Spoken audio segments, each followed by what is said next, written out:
Hey class, today we're going to continue on with the nervous system and we're specifically looking at the peripheral nervous system. And we're going to focus on the types of nerves that we see within the peripheral nervous system. So the nerves that we're going to cover today are cranial nerves. There are 12 pairs of cranial nerves and they arise from the brain, hence why they are called cranial nerves. And most of them serve the head and neck regions.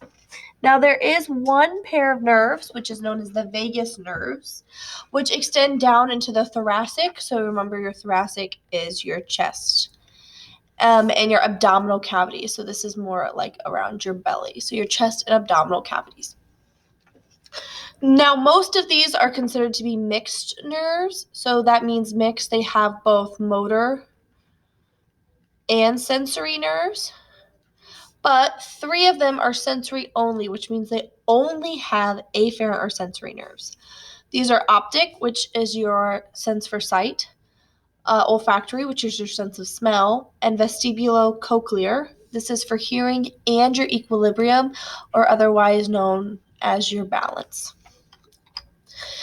Now, there's a mnemonic device that helps you remember them. There are 12 of them. It says O to touch and feel very good velvet at home. And each of the beginning of those words is the same letter that is the first letter of the cranial nerves. Now, this tells you also the order in which those nerves exit the brain. When you guys get into medical school or you guys go into be nursing school, they often have you guys remember the order. I do not. I just want you to understand what they do. So let's go through the functions of all these. Here, this is a picture that kind of helps illustrate within your brain, you have these different cranial nerves that come off. Over here, you have olfactory. Then you have your optic.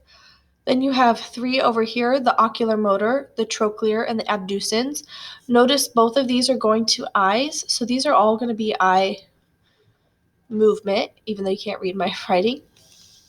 Here you have your trigeminal, so this is being pointing to the different parts of your faces, but it also goes over here. It has to do with your chewing muscles as well. Then you have your facial muscles, so more of your facial expressions.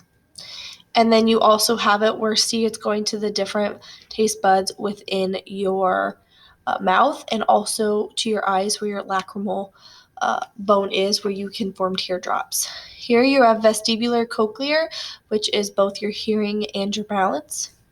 You have your glossal pharyngeal, which has to do with your pharynx or otherwise your throat. Then down here, your vagus nerves reach into here, your thoracic cavity, your lungs, and even down in your abdominal cavity, so your digestive tract as well.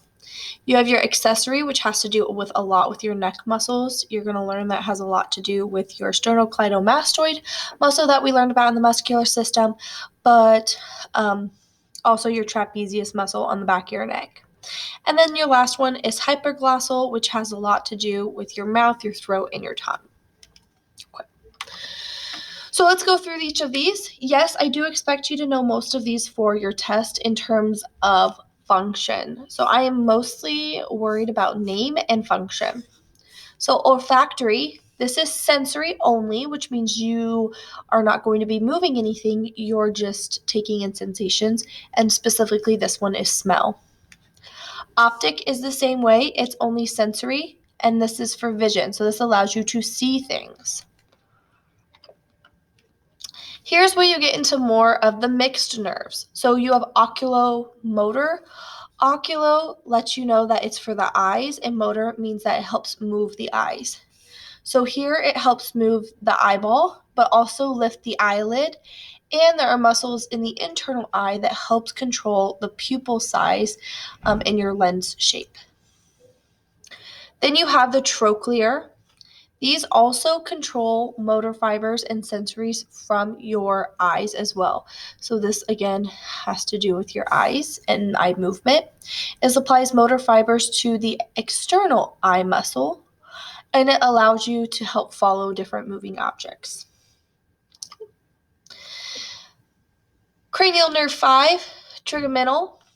This conducts sensory impulses from the skin of the face and the different mucosa in the nose and the mouth. So the mucus you have within your nose and your mouth, when you feel things in them, those are sensory. They're sent through this nerve.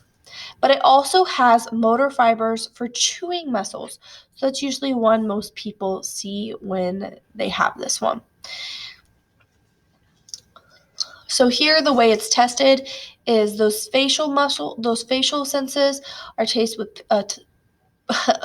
with pain, touch, and temperature for different hot and cold objects.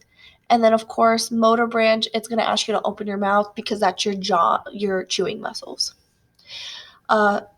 Number 6, abducens. This again goes back to your eye. So this is the last one we're going to talk about that has to do with eye movement.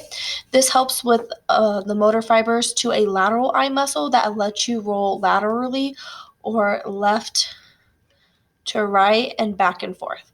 So here they test it by moving objects left to right, and you follow it moving your eye laterally. Okay.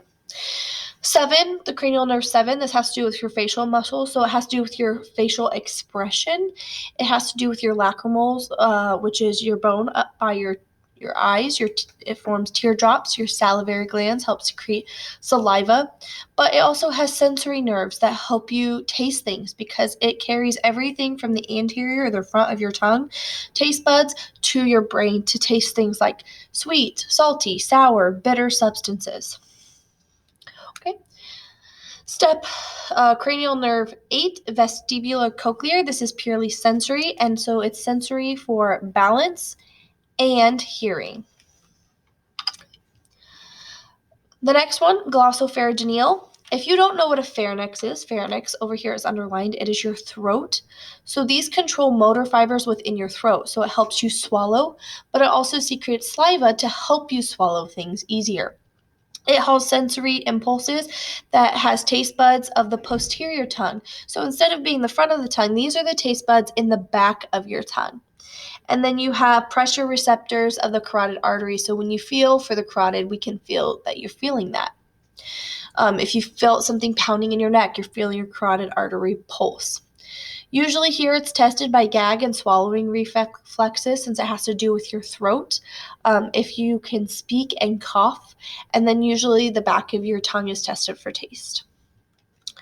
Cranial nerve 5, which is your vagus nerves, these are sensory and motors, and these go down your pharynx, down your larynx, which is your voice box, and it can reach all the way down into your abdominal and thoracic cavities. So these are going to control things like digestion or heart activity, how fast your heart beats. And the last two are accessory and hypoglossal. So accessory, these are going to things that are going to activate your sternocleidomastoid muscles that I talked about, or your trapezius muscles.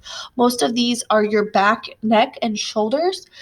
So these are checked by rotating your head because those muscles are in charge of that, or shrugging your shoulders. And the last one, hypoglossal, these are motor fibers that control tongue movement. So can you stick your tongue out?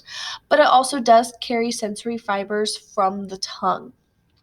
Now, until down here, they have a little note from your textbook. So I'm just going to go ahead and read that so then you guys are up to date. It says, until recently, it's thought that accessory nerves, which is nerve number 11, also received contribution from cranial rootlets, but it has now been determined that almost all people, these cranial rootlets are instead part of the vagus nerves. And this raises a question. Should accessory nerves be considered cranial nerves? Some say yes, because they still pass through the cranium. Others say no, because they don't arise directly from the brain. They stem off another nerve that comes from the brain. So just keep that in mind when you guys go take an A&P class. It might differ a little bit because of new information that came out. So anyways, that's the end of today's lesson. If you have any questions, make sure that you're asking me and make sure you're studying these because these are 12 probably new things you haven't really heard of. So let me know, and I hope you guys have a good day.